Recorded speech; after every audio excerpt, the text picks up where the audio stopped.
Hey guys, Ranger here, and welcome back to another reaction and review.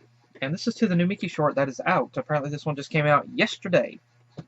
I actually found out about this before anyone told me about it. I think I was on the Disney site, on the Disney store site, and it was a Disney site, and it had like in I guess the media page or something right on the front. It had the brand new Mickey short, Easy Street, and I'm like, wait, what? There's a new one? So yeah, but this one is up. It's Easy Street, and I think this one features Mickey and Pluto and Goofy. I believe I saw from like a thumbnail. I think possibly. So I have no idea what this is about. So let's begin. Let's see what craziness awaits. Start a video. 3, 2, 1, click. Man, I'm pooped. Working for a living stinks. I just want to relax. And how? First off, Goofy has a nice house. Or is that Mickey's? Who's a good boy? Who deserves some treats? That's Mickey's. What the? I'm out here busting my hump 24/7, and all this guy does is fetch some slippers, and he's living on Easy Street? I gotta get in on this. Okay, Goof. You a good boy and fetch the paper, huh?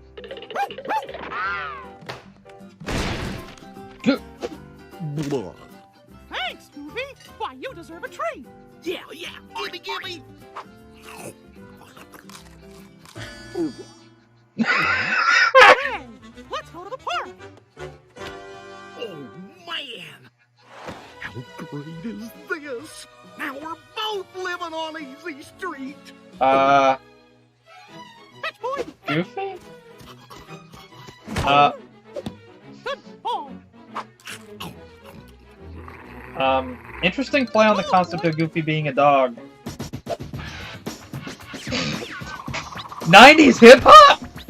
Yeah, boy. Oh, see, I love you. I love you, Mick. Oh, golly. Goofy, there's already enough fan art and fan fiction out there of you two. Please don't add more. Fuel doesn't fire.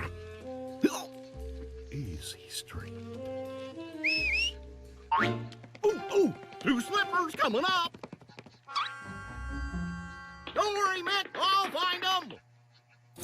Hey! Slippers and blame that joint. He'll get kicked With right hey, another reappearance of Goofy's Angel and Devil.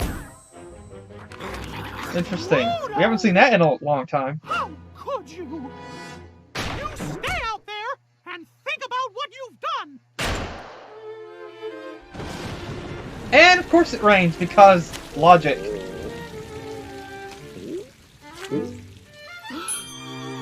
Idea. I like how that was written in like the Disney art font. Oh boy, we gotta get you to the doggy spa. Doggy spa! Oh no. Reverend, here I come! Oh boy, we're gonna get world-class massages! Great idea, buddy! Here, Code Red. Oh, quick, to the bath. Bath! Wow! Wow! Pluto likes this, obviously.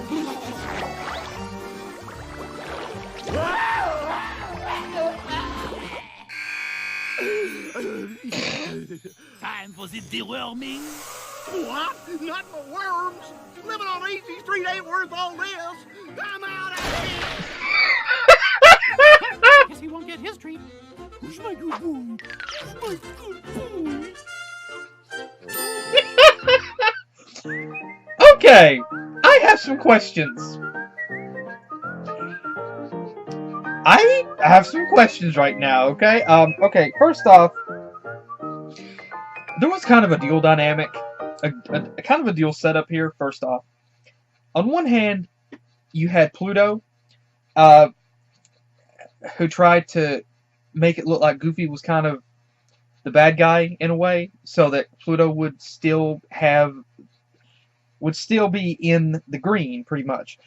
And we've seen that set up with Pluto a few other times before in other older Pluto cartoons where Pluto, or where a character kind of felt threatened. So they decided to make things look bad for the other character, and they got caught in the act doing it, and it made it look even worse. But this is the first time that we've seen, at least I recall, Pluto's little shoulder, angel, and devil. We haven't seen them for a long time, but we have seen them before in other Pluto cartoons. So it's very interesting to see them return in this particular cartoon.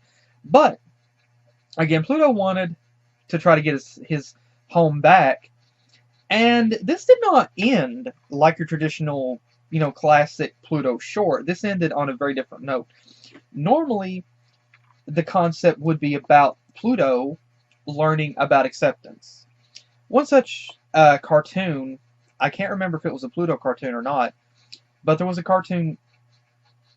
Actually, I think it might have been a Pluto cartoon. There was a cartoon where Pluto had to kind of try to take care of some orphan kittens. And then there was another cartoon. It wasn't a Disney cartoon. I think it was not a Warner Brothers cartoon, but there was another classic cartoon I remember watching. It wasn't Disney, where a dog felt threatened by a little cat, or maybe it was a big cat that was threatened by a little dog or something. I think it was the former. And they tried to get rid of the cat. They tried to. I have seen that set up in cartoons a couple times before, where the person who was at the house already feels threatened by a newcomer, and so they try to, and they're jealous, so they try to tear things up in the house to make it look like it's the newcomer that did it, but the original person that was already there, or the original pet, gets caught in the act, and so it makes them look even worse. And so they may try some dastardly deed to try to off the other one, but then they have to try to rescue them, or they end up. It's about acceptance. It's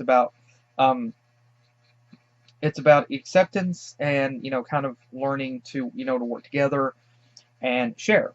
Like, okay, my home is your home. And so.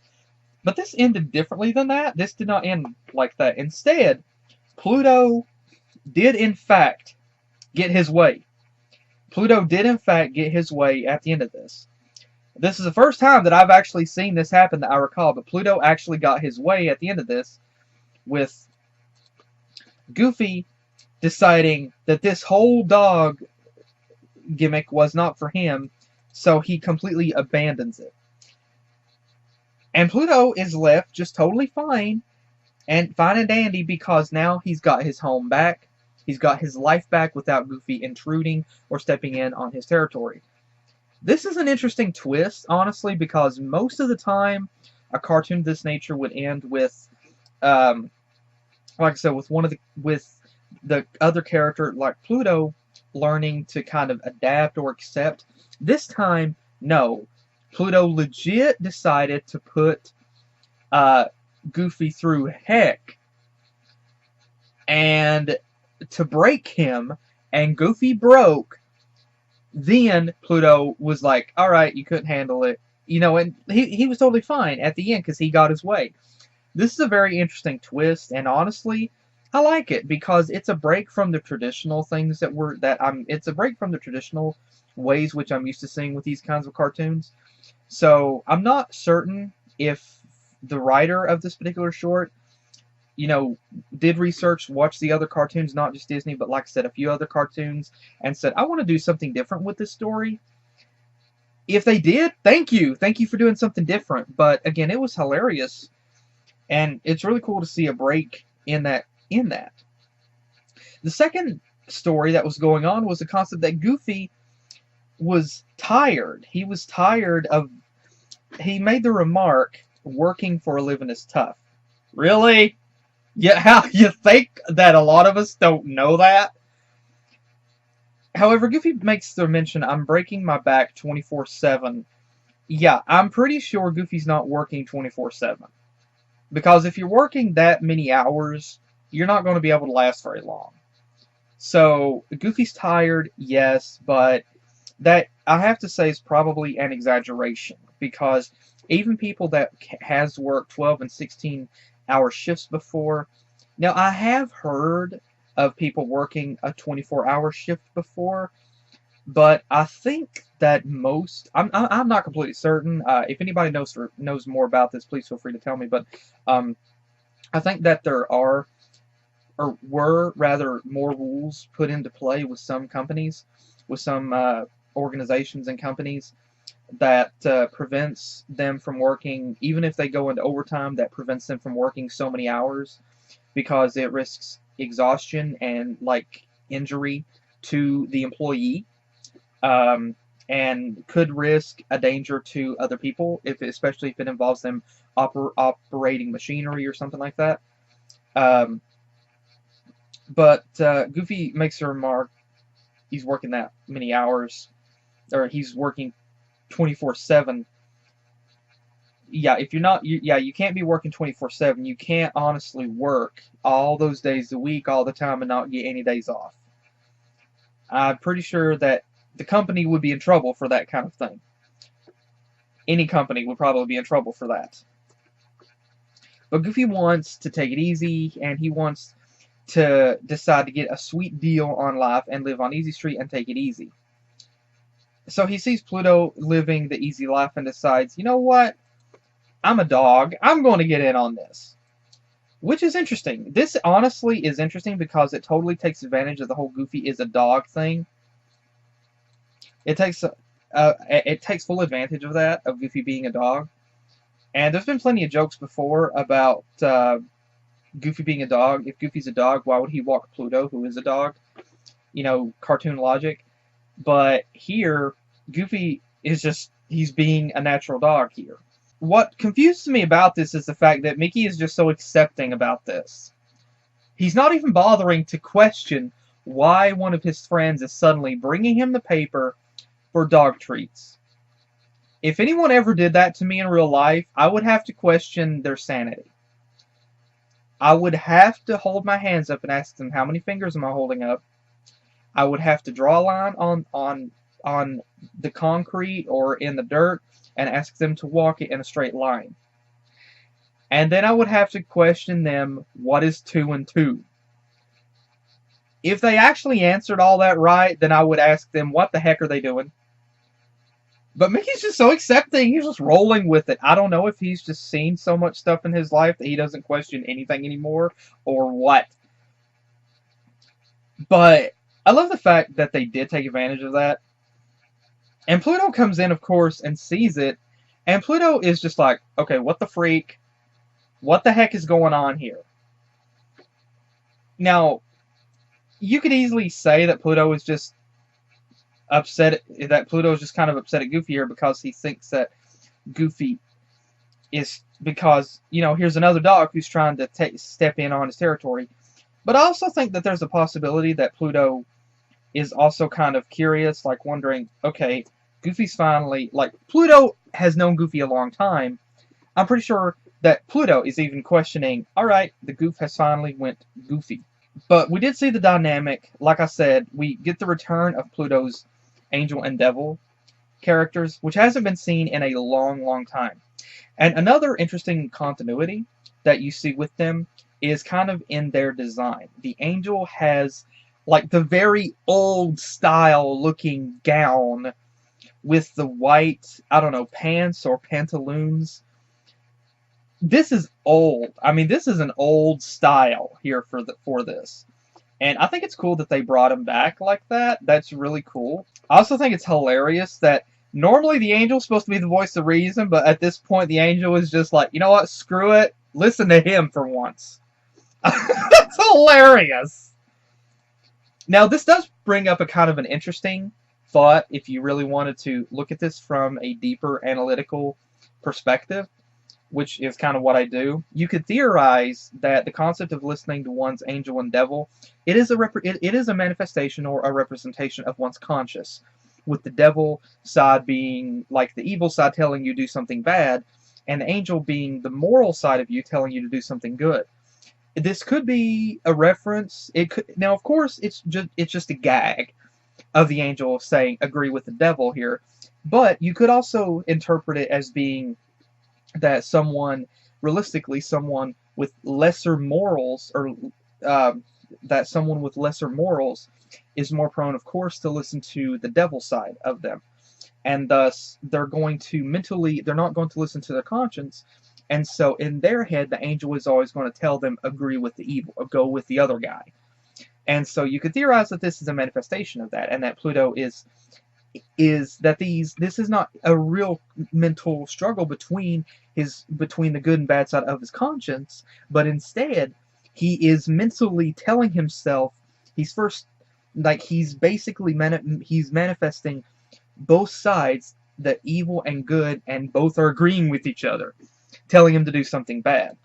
Like I said, like we've seen before, Pluto decides that he's going to tear up the shoes to try to make it seem like it's Goofy. And typically, like some of these old cartoons, Pluto gets tossed outside, and Mickey says the famous line, which I've heard. This line, it's not just cartoons. I've heard this even in sitcoms. Stay in here, or stay out here, or stay here until you think about what you've done. How many parents in old sitcoms or even in cartoons have told kids this?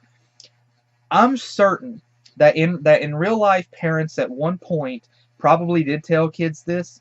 Probably back in the 50s, even back in the 70s and 80s. But around the 90s, by the time the 90s rolled around, I don't know how many parents still told their kids that. Not just referring to kids, but anyone else. I don't know, and even today, parents don't today, using parents and children as a reference. Parents would not today ground their child, I don't think, and I seriously doubt it, and say, stand here until you think about what you've done. No, instead, you're grounded. No internet, no TV, no video games, no cell phone, no music. You stay in your closet wrapped in bubble wrap, and no Facebook, no Instagram, no Twitter, no whatever. No Roblox. None of that. Or they would say, you're grounded, go outside. Get outside. I don't know. I'm definitely not a parent, and I'm glad. But yeah, this is definitely old school in how that it does, because I don't know how many parents still do this today. But of course, it starts raining, which is typical. It can be a clear day, and in a cartoon, then whenever it calls for it, it begins to rain. And I also said that I love how the font on the idea is written in the typical Disney-style font. I love this. It's cute. It's cool. And I love how the D, of course, has like the old-style D. Remember the old Disney Channel, whenever they had like the DTV segments? The old Disney Channel. This is like the old Disney D here, and I love it. And of course, honestly, I didn't really know. I have to say, I didn't know whenever Pluto decided to cover himself with mud, and he made Mickey look. He looked sad. I didn't know if he was trying to guilt trip Mickey, but whenever they were in Mickey's car, and here you see Pluto give a wink towards the camera, it's clear that Pluto knows he planned this the whole time. He knew exactly what he was doing. Even at this point, Goofy is in fear. He has no idea what's going on, but Pluto's still smiling, because he knows. And Pluto has been through the ringer of this whole dog spa thing before, and he actually enjoys this. But Goofy, of course, had no idea what the freak was going on. So Pluto is used to this, and it doesn't bother him. It's interesting because it does not bother him whatsoever, but Goofy, it bothers him. He's became a poodle. But it's interesting, again, because Goofy wanted to take the easy way out and live life on Easy Street, to which he tried living life like a regular dog because he is a dog. But instead, it didn't work for him. He couldn't handle, particularly the dog spa. Everything else, but Goofy reached his breaking point and just gave up. Like I said, Mickey just accepting of it. Like, he just oh well, you know, like somebody's not going to give a treat. I can kind of imagine, like, off camera, you hear Minnie, oh, Mickey. And then she says, I have a treat for you. And then Mickey kind of starts panting and then runs out. That would be comical. But I just, yeah, this is bizarre, but it's hilarious. It is hilarious. And it kind of makes me wonder, Goofy just ran out into the street, mostly naked. I can imagine him running by Clarabelle, and her like, oh my word!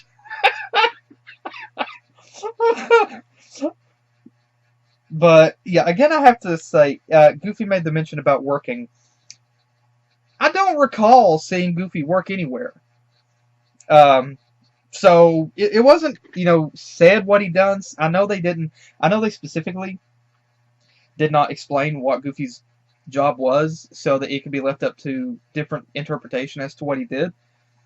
But, again, I can relate to Goofy in some way, because there are times whenever I'm really just dead beat and I just want to just, okay, a lot of the time, after leaving work and getting home, I just want to sit back and relax. And on my days off, I have the mentality, yo, it's my day off, okay? My day. And so I can understand that, and I'm sure certain others who work more hours and more days also very much relate to that.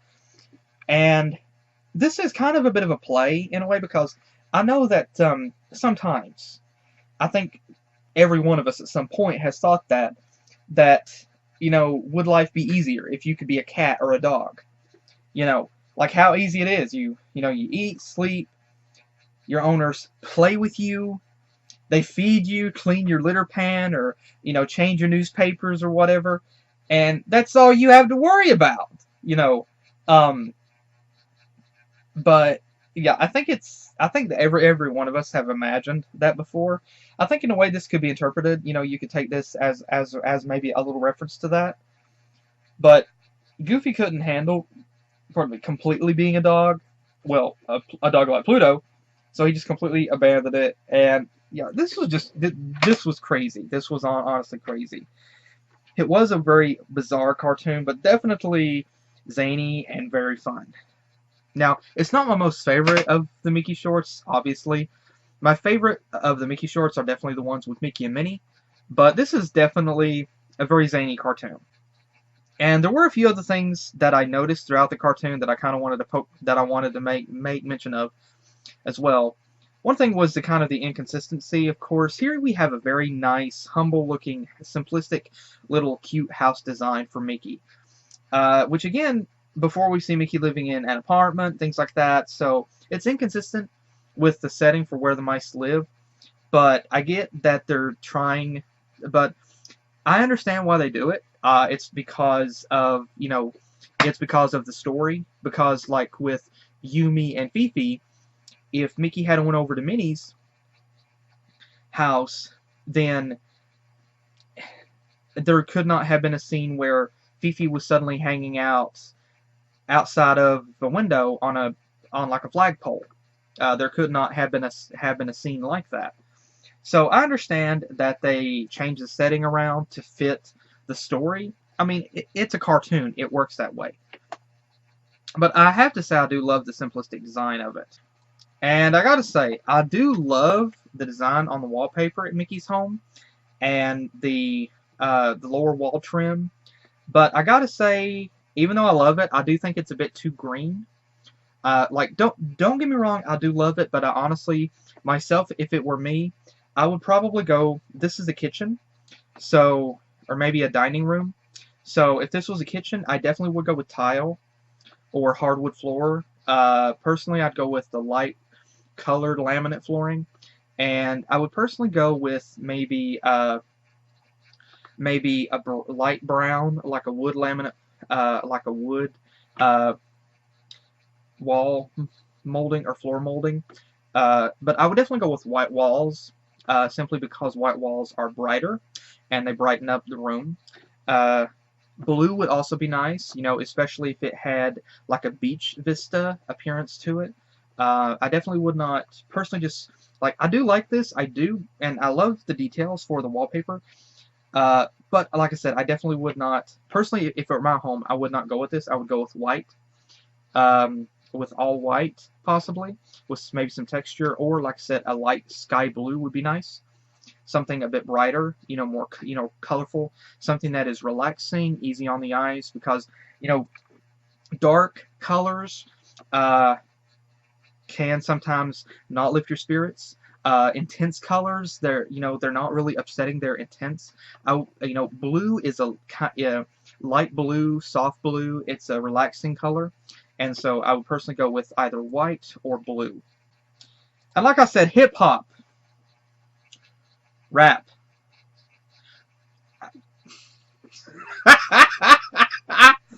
This is hilarious because this was totally a thing back in the 90s. This was totally a thing back in the 90s, It's hilarious, but that moment whenever Mickey says, "Yeah, boy," that's hilarious. But I actually said that before in one of my videos. I said it something exactly. Actually, no, I did say that. I said it back whenever I did the reaction interview to Scootaloo Likes Rainbow Dash flavored chicken wings. I think it was the YTP. And I made a mention about Scootaloo was thinking, "Yeah, boy." And here Mickey ends up saying exactly that. Disney, are you spying on me? That moment whenever Goofy puts his hand on Mickey's shoulder and he's like, "I love you, Mick." Okay, I have been on the internet a while. I've seen lots of fan art. I've read lots of fan fiction. And there's still some of it that I haven't seen. But I know for a fact, I have seen some crap. I have read some crap. And I know for a fact, this is going to add shipping fuel. There are Mickey and Goofy shippers out there, I know 100%. I'm not one of them, obviously. I totally, solely, and only ship Mickey and Minnie. But I have seen different ships. And I try to stay away from those ports. But I know for a fact that this is going to be a thing with fan art. Disney, you're doing this on purpose. Okay, guys, you gotta be doing this on purpose. You have to be doing this on purpose. Now you're just messing with people. Like, here you go. Here's some fuel. Let's see how far you'll go with it. Let's see where you'll go with it. You really want to know the answer to that? Never mind. You probably know. I'm just glad that they didn't have a scene where Mickey decided to give Goofy belly rubs. I'm just glad they didn't do a scene like that. Actually, a hilarious scene. Actually, I just thought of that. One hilarious scene that they could have done that would have broken Goofy so much sooner from being a dog is if they had a scene where Mickey walked in and told Goofy, "Come on, let's go to the vet. It's time for you to get neutered." That would have broke Goofy right there. That would have broke him right there. And also notice Mickey's car. It's a different car than what he's driven before. It's a simple little blue 4-door with fender skirts. It's a simple little blue 4-door, which is cute. I love the design, the simplicity of it. And it has fender skirts. Fender skirts has not been a thing on cars since the 70s. No, I'm sorry. There was one other car that I know of that had fender skirts, and that was the 91-92 Chevy Caprice. It was the only other car that I know of in the 90s that had fender skirts. All of the cars that I know of are from the 70s that had fender skirts. There might have been other cars, I apologize, and please feel free to inform me if there were, but I keep thinking that the 91-92 Caprice was the only other car in the 90s that had fender skirts. This car is obviously not supposed to be from the 90s because it has too much of a boxy style. It has too much of a boxy and round style. And now cars today, they have a round style, but the car has too much of a boxy appearance with the front fenders and the rear fenders and the shape of the trunk and the grille. So some of the grills today are more wraparound or connect to the headlights. Grills back then, they had like spaces or separations. This car does.